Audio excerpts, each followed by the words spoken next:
Bistado sa Alaminos, Pangasinan ang isang bar na pugad umano ng sexual exploitation. Nasagipang 10 babae, 7 ay minor de edad pa. Ang isang nasagip may bitbit pang bata.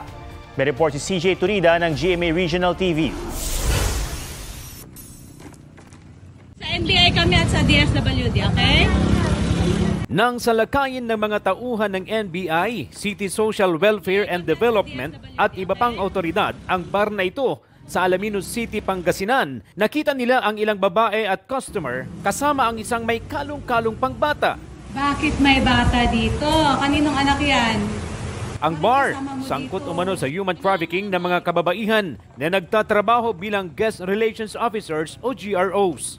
Nagbibigay raw sila ng sex service sa mga customer sa halagang 1,500 hanggang 1,700 pesos. Sinagip ang 10 kababaihang umano'y biktima ng sexual exploitation. 7 sa kanila ay mga menor de edad base sa kanilang dental aging examination. May from Bulacan, Cavite, Manila.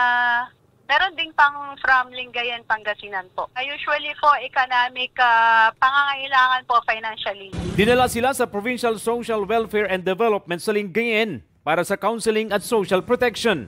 Arestado ang 5 tao na subject ng operasyon. Ang may-ari ng bar, 3 cashier at 1 waiter. Ang defense po nila is hindi naman daw po nila alam na minor de edad ang mga ito kasi they presented documents na off-age na po sila. Nakadetain sila sa NBI habang hinihintay ang utos ng korte sa kanilang kaso.